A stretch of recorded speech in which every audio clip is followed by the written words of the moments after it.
December surprise, as I call it, the politics of terror and the exoneration of the secret team. Bear in mind now that we've seen a couple of key U.S., actually a couple more than that, several key U.S. counterterrorist experts go down on Flight 103. The bombing there attributed to Abu Nidal by some, in some quarters. Abu Nidal reportedly surfaces shortly after the bombing, 7 days later. He hadn't been seen in a while. And recall that Abu Nidal connected not only with Muammar Gaddafi at this point, whose terrorist cadre and national security establishment were trained and armed by the Triple Wilson operation and the secret team, but in addition, Abu Nidal is connected with Mansour al-Qassar, an associate of, among others, Oddfried Hepp and Oliver North. Okay, so Qassar, Abu Nidal, Abu Abbas, Oddfried Hepp, Oliver North, all in the same milieu. I realize it's kind of confusing, that's why I'm repeating all of these names. Now, the thing that I think is so significant about the crash of Flight 103, given the 12/4/88 Bob Woodward story and its disclosure that there were very sensitive documents about joint U.S.-Israeli counterterrorist operations in 85-86, the minute that Abu Nidal's name was connected with the downing of Flight 103 and with the possible assassination of several key U.S. counterterrorist officials, the documents disclosed in the 12/4/88 Washington Post story, and undoubtedly touching on the same milieu that Oliver North was involved in, would have become the most sensitive documents arguably around because of their central position to any investigation into Flight 103. Let me try that one again, because it's lies at the core of this hypothesis. Because Abu Nidal, associate of Mansour al-Qassar, and through him Oliver North, because of Abu Nidal's connection, or apparent connection, at least in the news media, to this incident, any papers, such as those papers alluded to in the 12/4/88 story, any documents pertaining to the counter-terrorist efforts against Abu Nidal, who was very much involved in the 85-86 terrorist incidents, those documents would have become very, very sensitive. There is no way that the Reagan White House or the conservative Republican prosecutor Lawrence Walsh would have mandated the disclosure of these documents, because with the crash of Flight 103, allegedly perpetrated by Abu Nidal, and which killed several key U.S. counterterrorist experts, those documents would have become totally sensitive, absolutely central to the investigation of Flight 103, thereby providing a very clear rationale for the dismissal of the conspiracy charges against Oliver North. That did in fact happen less than 2 weeks later. It should be noted also that given the horrifying aspects of the crash of Flight 103, public sentiment certainly would not favor the disclosure of any documents that might bring these killers to justice. So I think we may very well be looking at a very brilliant stratagem in which, again, a lot of linebackers may have been frozen. I wonder, and again, this is a hypothesis, how many people that might have had information to disclose about the Iran-Contra scandal were neutralized, frozen linebackers in my football metaphor, by first, Pizza Connection 4, that bust performed jointly by the FBI under William Sessions that joined the Lockerbie investigations, and Rudolph Giuliani, whose name's going to crop up in another article here in a second. I wonder how many linebackers were frozen by the disclosure of Pizza Connection 4, lapping on so many different shores of the Iran-Contra scandal.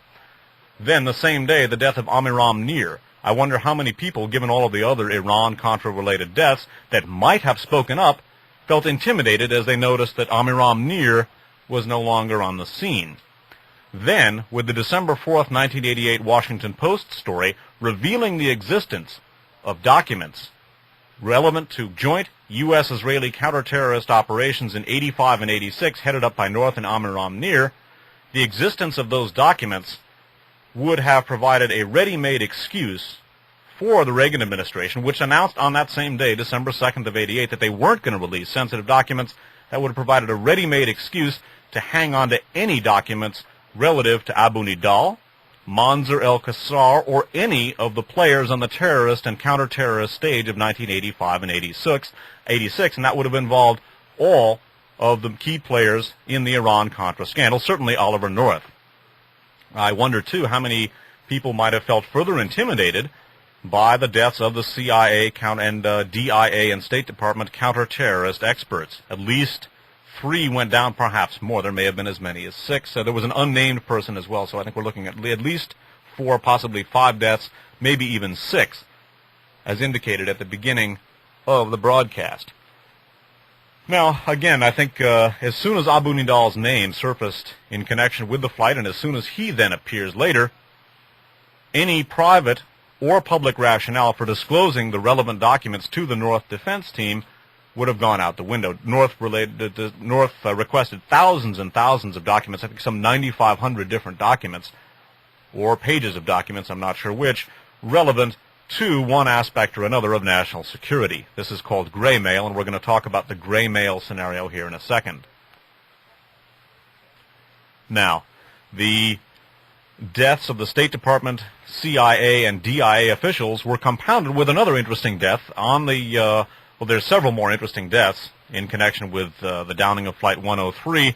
One of the most interesting was the death of a U.S. Justice Department Nazi hunter named Michael Bernstein. Accounts of Bernstein's death were carried in the San Francisco Chronicle of Tuesday, January 3rd of 1989. A small story headlined, "Library Named for Crash Victim." The Justice Department has announced that it will dedicate its law library to Pan Am crash victim Michael Bernstein, who worked as a war crimes investigator in the criminal division. When Flight 103 exploded, Bernstein, 36, was coming home from Vienna, where he had negotiated for the deportation of former Nazis living in the United States. Bernstein had been responsible for the deportation of 7 Nazis in the past 10 years. One of the things I wonder about here is whether a number of different birds were being killed with the same stone. One of the axioms of U.S. covert operations, and indeed covert operations for any other major nation, is that when they decide to move when scratching that itch will satisfy more than just one itch. In other words, when our national security establishment and intelligence services decide to move, they move when that move will satisfy problems at a number of different levels. Now, we have talked at great length on this broadcast, and Mae Brussel has worked in a primary way for many, many years on the influence of the U.S. national security establishment of Nazi collaborators and war criminals brought in at the end of World War II under the auspices of the Gehlen Organization, the Nazi Eastern Front Intelligence Organization that jumped to the U.S. at the end of World War II, and Project Paperclip, under which top Nazi scientists, many of them SS men and war criminals, were also incorporated into the U.S. defense industry at that same period of time. The Nazi and Gehlen links, which occasional callers to this program poo-poo as no longer being relevant, surfaced in a big way not only in connection with various aspects of the Iran-Contra scandal, but also in connection with the recent campaign of George Bush. Again, in an archive show dealing with the Nazis and anti-Semites on George Bush's campaign, also in another archive show called The Political Resume of George Bush, done just before the election, some of the Gehlen alumni working on the Bush campaign through the Republican Ethnic Heritage Council were talked about. And again, those archive shows available from Archives on Audio. Now, in Radio Free America number 3, and later again in a big way in Radio Free America number 22, we talked about the profound Gehlen and Nazi links on Middle Eastern terrorism. This subject was taken up again in a big way in Radio Free America number 32 about the Iran-Contra scandal. We also talked about it in connection with the discussion of the fascist third position, a 2-part miscellaneous archive series also available from Archives on Audio. Now, in connection with the Iran-Contra scandal, and specifically in connection with some of the aforementioned terrorist elements, i.e. Abu Abbas, Abu Nidal, Mansour el-Qassar, those individuals all connected with, in turn, Oliver North and Oddfried Hepp, we find some of these Nazi Gehlen connections. Recall that in Radio Free America shows number 3, and also to a certain extent number 4, and later, number 22, we talked about how the first Palestinian terrorists were formed by a U.S. Gehlen contingent to the Middle East headed up by Otto Skorzeny. This group, in turn, formed the first Egyptian intelligence service and military intelligence service, first intelligence service and general staff, I should say. Then they formed the Libyan Secret Service and also formed the first Palestinian terrorists at this very same time. Otto Skorzeny, the head of that mission, has maintained up until the time of his death an ongoing working relationship with Muammar Gaddafi through a fascist terrorist consortium linked with a number of Western intelligence agencies, including our own, called the Internationale Fascista. That's from the book The Great Heroin Coup by Henrik Kruger. Again, RFA's numbers 3, 4, and 22 go into that connection, primarily programs 4 and 22. The Galen connections to Middle East terrorism also cropped up again in Radio Free America number 30 when we touched on Stanford Technology, its connections with International Imaging Systems and TCI, a company involved with electronic surveillance, counterintelligence, and electronic warfare that was headed up by Otto von Bolschwing, according to an article by Pete Carey in the San Jose Mercury, the head of Galen's North American operation, according to an undisclosed source. Von Bolschwing certainly a key Galen operative, a key SS man during World War II, and for our purposes significant not only because International Imaging Systems was part of his organization, then part of Albert Hakim's Stanford Technology, a key player in the Iran-Contra scandal, but again, Helena von Dahm has had an as yet undetermined relationship with Otto von Bolschwing, apparently considerably closer than what she has been willing to disclose. In any event, more Nazi Galen links to the Iran-Contra scandal. Again, the entire geniture of Middle Eastern terrorism is inseparable from some of these Galen and Nazi links. Earlier in the broadcast, I alluded to Haj Amin al-Husseini, a former SS major and the Grand Mufti of Jerusalem, according to Erna Paris, in her book Unhealed Wounds, which we talked about in a supplement to RFA number 22. Haj Amin al-Husseini worked with the very same Galen-Skorzeny CIA contingent that formed the first Palestinian terrorists.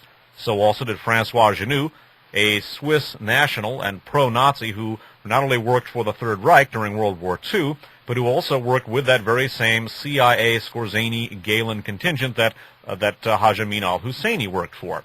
One of Haj Amin al-Husseini's protégés was a guy named Hassan Salameh.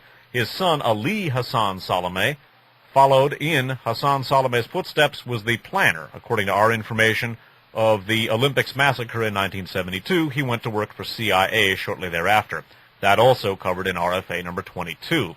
Now, interestingly enough, the West German arms firm that played a key part in the Area arms transaction, which involved, again, Mansour el-Qassar, the drug dealer and arms trafficker linked to Abu Nidal and Abu Abbas, two key players on the terrorist stage of 85-86, Mansour el-Qassar tabbed by Oliver North to get the weapons for the Contras that were shipped on the, I believe it was a Danish ship, the Erria, E-R-R-I-A. Now, the broker for a key portion of this weapons transaction was a company called Merex. Merex, according to information we dealt with both in Radio Free America number 21 and later in Radio Free America shows number 22 and a supplement to number 32 and a supplement to 34, Merex had served as a front for BND arms shipments to terrorist elements. Among the terrorist elements that received the BND arms shipments were P2-linked elements connected with the fascist third position, notably Guido Giannattini, a P2 member, Italian fascist, and a person who served as the Italian end of some of the key BND Merex weapons transactions. Merex, founded by a World War II Skorzeny associate named Gerhard Mertens. Mertens worked for Skorzeny during World War II and relied heavily on Skorzeny for developing Merex, used as a front for the BND, the fourth and final incarnation of the Galen organization when it became the West German CIA. Merex tabbed by the North Mansour el-Qassar operation to get the weapons for the Area. Recall also that Ottfried Hepp, of a key West German neo-Nazi, is an associate of Abu Abbas's, the fellow credited with the Achille Lauro hijacking, one of the most important of the terrorist incidents in 1985. Now, I mention these Nazi connections because, again, Michael Bernstein, one of the U.S. Justice Department's top Nazi hunters, died in the crash of Pan Am Flight 103. One of the most exhaustive pieces of work that Mae Brussell has ever done, and something which I'm very proud to say I worked with her very closely on, was a very, very important series of revelations that she developed in the first quarter of calendar year 1982 concerning CIA and military influences on the airlines. one of the things that was disclosed was that CIA and national security connected elements, airlines and people associated with airlines with apparent connections to the CIA or other intelligence services, had developed a means in connection with the airlines of programming by computer the passenger list for any given flight to a high degree. In other words, a large number of airlines have their passenger lists drawn up by computer. One of the implications of this article, and again, I wish I could provide you with more detail, but this was a massive, massive series of articles over several months, and I can only give you a sketchy view of it at this distance in time and under the circumstances. But the implication was that it is possible by computer for airlines and travel agents to program the passenger lists for any given flight to an enormous extent. This came upon this in connection with, among other things, the crash of an Air Florida plane in December of 1981, or perhaps it was January of 1982, and a lot of interesting people died aboard this plane. In connection with Watergate, a crash of United Flight 553 eliminated a number of key players on the Watergate stage, including Dorothy Hunt. And in connection with the crash of United Flight 553, the Air Florida plane in the winter of 81-82, and in connection with the crash of Pan Am Flight 103 this past December, the possibility of programming a number of different annoying individuals onto the same plane to be gotten rid of is not at all improbable. In fact, given the potential of computers and given the intersections between the computerized reservation system set up by the airlines and, in turn, airlines with documented connections to CIA and the national security establishment, it is quite possible. And again, I simply mention this because the death of Michael Bernstein aboard this crash does raise some questions. I wonder what it says here he had been responsible for the deportation of 7 Nazis in the past 10 years. One wonders if perhaps he had become a thorn in the side of the national security establishment as well as the worldwide fascist community because of his Nazi hunting efforts. And I wonder whether perhaps he, too, was looking into some of the Nazis that may have touched on the fascist networks that were brought to light in connection with the Iran-Contra scandal. In connection with, again, Nazism and terrorists here, I think two of the things that should be discussed are two of the things to be discussed are the scenario here of provocation and Schrecklichkeit. One of the major themes of these broadcasts over the years has been that the U.S. national security establishment, as a result of the significant German influence upon it due to the Galen and paperclip operations, has developed not only a penchant for a type of terrorism known as provocation, in which you set up a terrorist incident to be blamed on your opponents, but has begun, just as the Germans before them did, the systematic use of what the Germans referred to as Schrecklichkeit, which translates frightfulness. And indeed, it's not much of a jump from terrorism to frightfulness, or Schrecklichkeit, which was the main Nazi methodology, the systematic, deliberate use of terror and intimidation in order to silence those opponents who you did not choose to immediately liquidate. Now, in connection with this, we've taken a look at the Rex 84 martial law contingency plan that was being drawn up by Oliver North and company, also George Bush as well, according to information in the Miscellaneous Archive show on George Bush's political resume.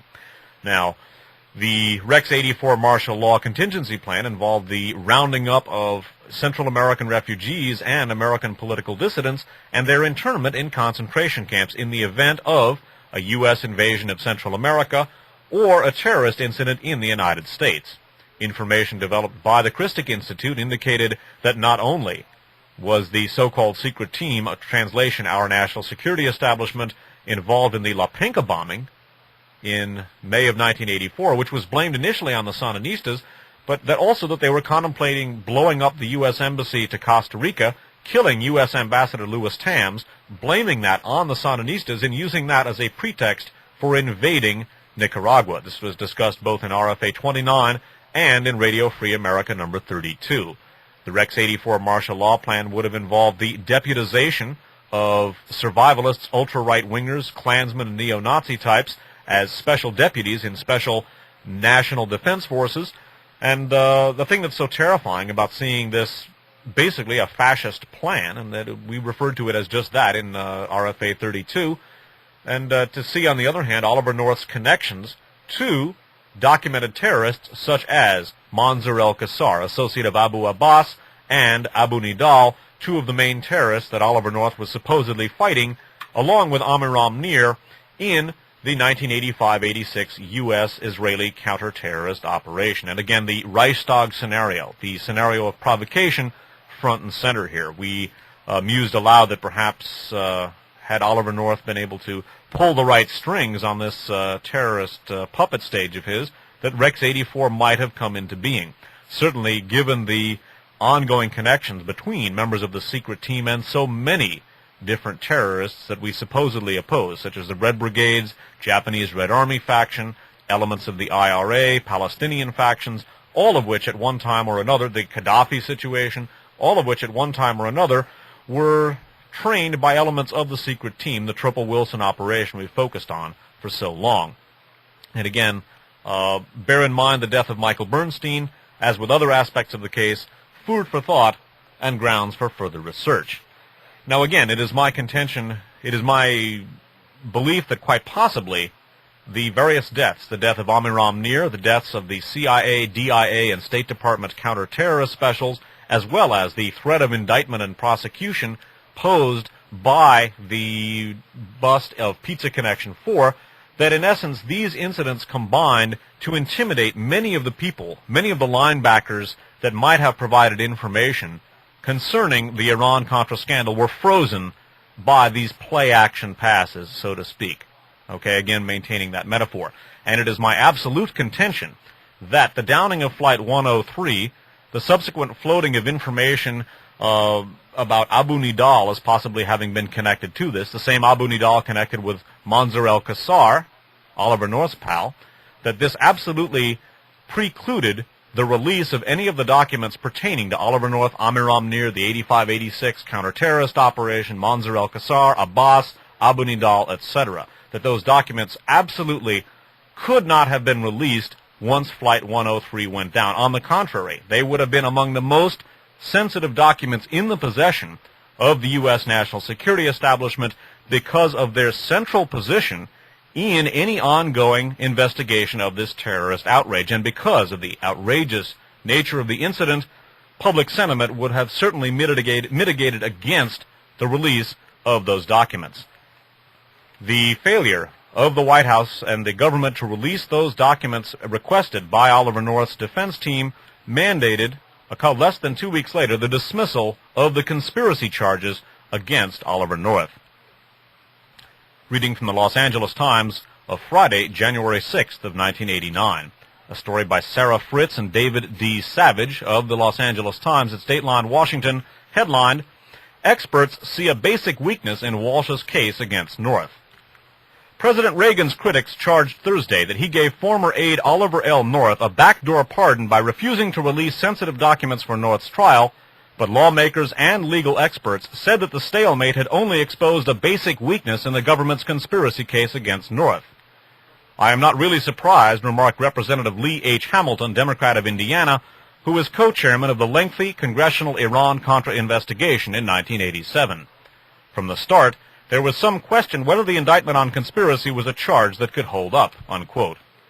In addition, congressional investigators said that they had no reason to doubt the administration's contention that national security would be jeopardized if the government supplied the documents that North contended he needed for his release.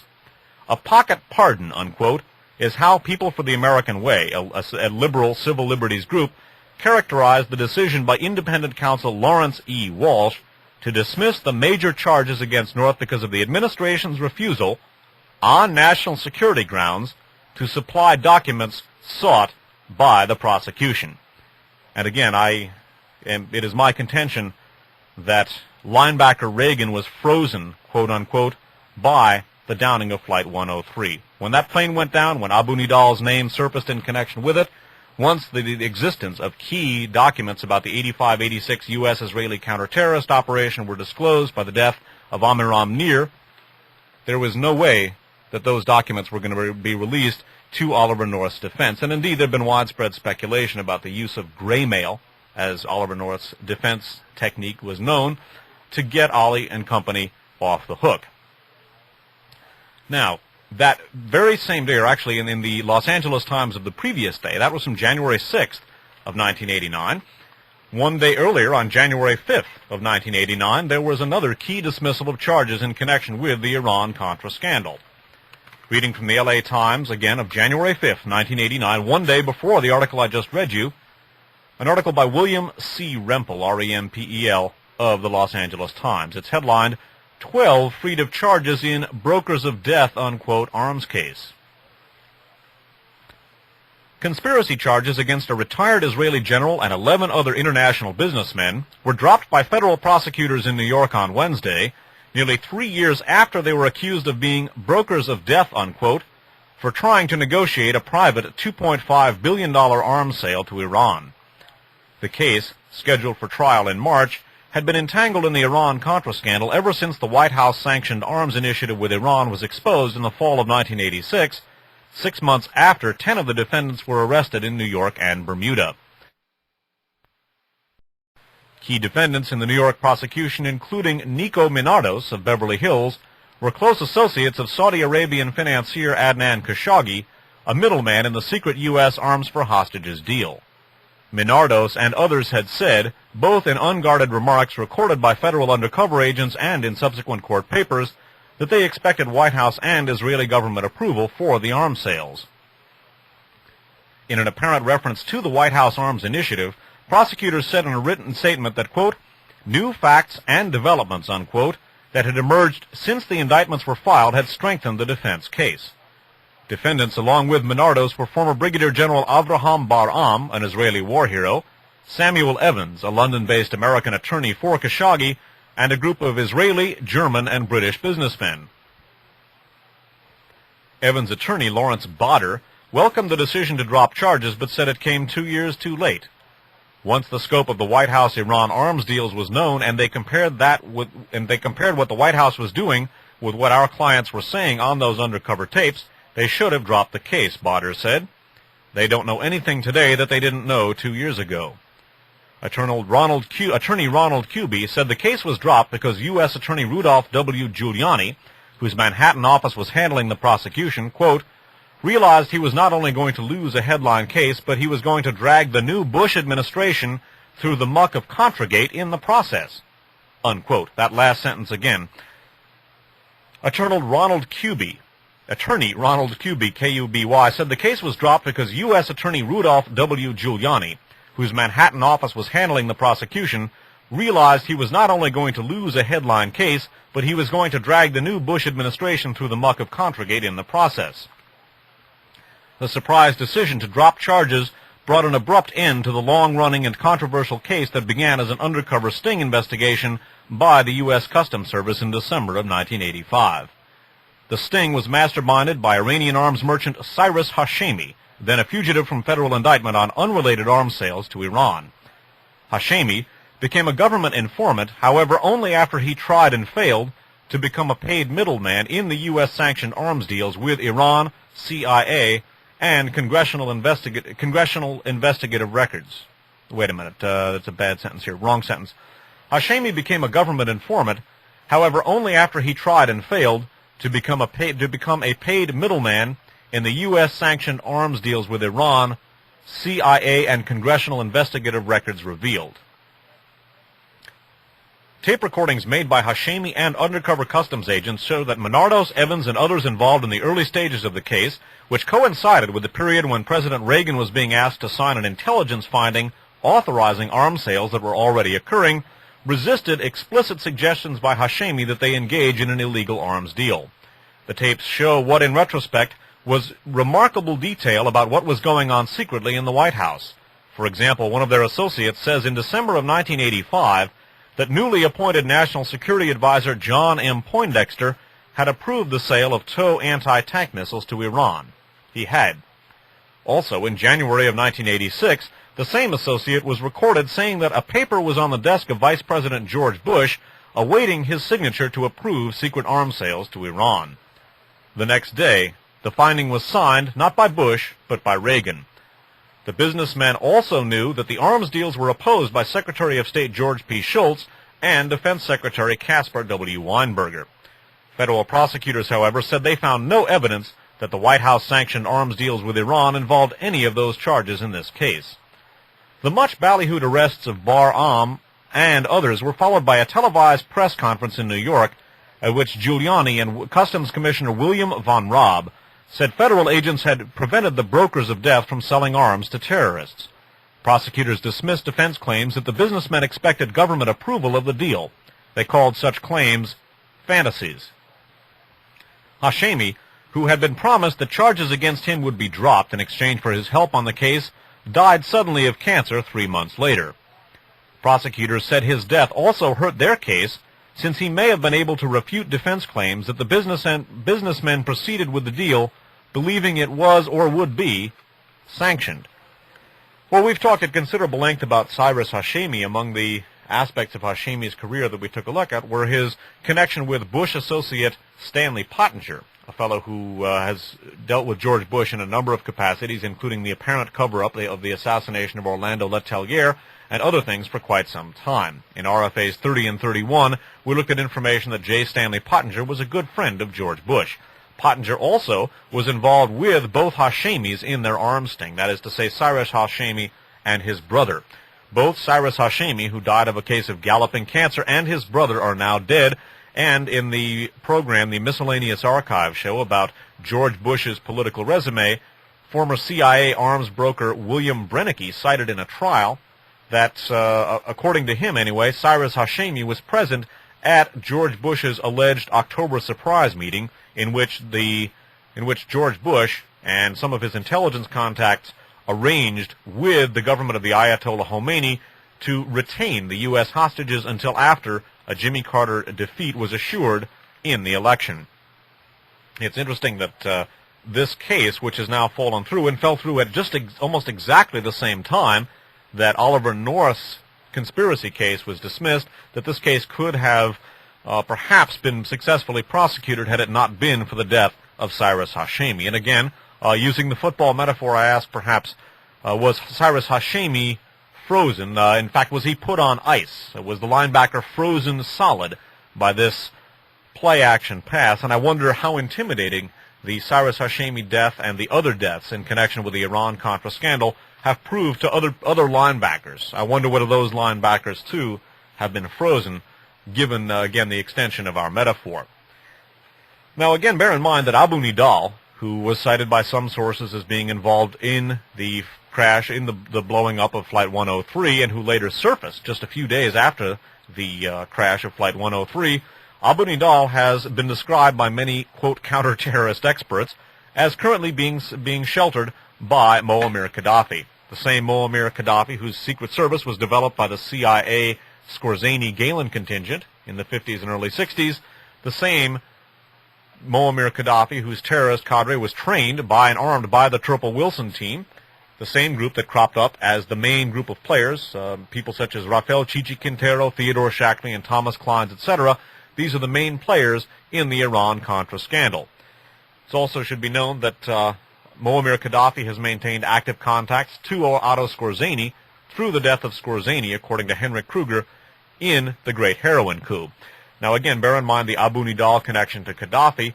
Also, I think people should bear in mind something that I will offer up to them. This isn't a hard and fast connection, as the Gaddafi-Skorzeny connection is, as the Triple Wilson-Gaddafi connection is. And bear in mind that the head of the CIA, when the Triple Wilson operation was mounted to train Gaddafi's terrorist cadre, was none other than George Bush. And as we looked at in Radio Free America number 4, the Triple Wilson operation was not done by ex-CIA agents. According to Theodore Shackley, in an article by J. David Truby in the June 1980 issue of Gung Ho, that's a mercenary magazine similar in scope and function to Soldier of Fortune, and in that J. David Truby article called High Stakes Mercs, the aforementioned Theodore Shackley maintained in no uncertain terms that the Triple Wilson operation was an official operation.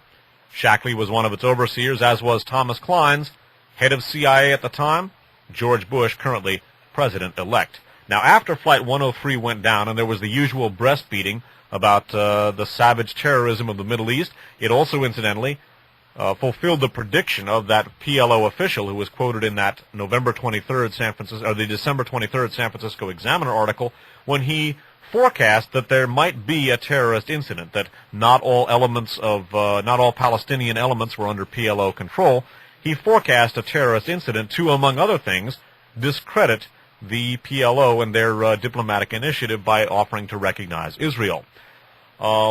Recently, in fact, just this past week, a couple of Libyan jets were shot down by the U.S. Sixth Fleet off the coast of Libya, and I think in many ways this will serve to, in the first place, avenge, at least to a certain extent in the mind of the American public, the downing of Flight 103. It is my opinion, again, this is offered up for your consideration, not as hard and fast fact, but that a large percentage of the American public, a decisive one in my opinion, does not really distinguish between the various players in the Middle East. The Iranians, Syrians, Jordanians, Libyans, and others are generally subsumed, I think, by the American general public under the term diaper heads, towel heads, if you will, quote unquote, quote, camel jockeys, unquote, other pejorative terms such as sand kickers, quote unquote, sand niggers, quote unquote. One hears a lot of discussion and a lot of use of terms like that. I think that a large percentage of the American people, weighed down by all of the terrorist propaganda that we've heard in connection with Gaddafi, etc., over the years, they really don't distinguish between Iranians and Arabs, even though there are profound differences, and that whenever there's a terrorist incident, they just want the U.S. to go in there and kick some butt to kill a few camel jockeys or a few sand kickers. And I think the recent military action by the United States, to a certain extent, was psychologically justified in the minds of the American people by not only the downing of Flight 103, but also the recent brouhaha concerning the alleged Libyan chemical weapons plant supplied by the Germans, among others. I can't say for sure, can't comment authoritatively of whether there is or is not a weapons plant. Apparently, chemical plants that can be used for a lot of other purposes can also be used for weapons production, according to information that's been coming out in connection with this. I also can't comment on just what those Libyan planes were doing. The information provided by the United States, I don't think, permits an intelligent decision one way or another. But the fact of the matter is that Muammar Gaddafi, a man who received his senior military training by the United States and Great Britain, a man whose Secret Service was developed by the same Skorzeny CIA Galen contingent that had worked for Nasser in the 50s, Gaddafi, the man whose terrorist cadre was developed by the secret team headed up by CIA Director George Bush at the time, remains a key fall guy for the U.S. national security establishment. According to information in Radio Free America number 4, Gaddafi himself may have been installed by the CIA.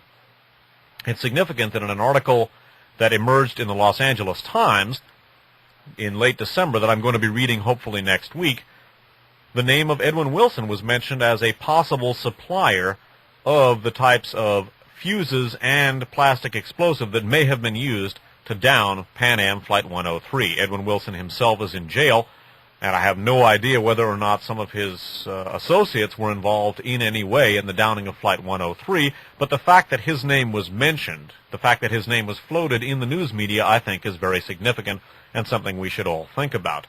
At any rate, bear in mind that and the article from the LA Times about the Wilson connection will be included as a supplement to this broadcast. I should have it in my hand with it by next week's broadcast. However, again, consider the downing of Flight 103 and consider the recent U.S. military action to Gaddafi as being sort of a question and a response, a satisfying of an itch and a craving by the American public for some action against the diaper heads.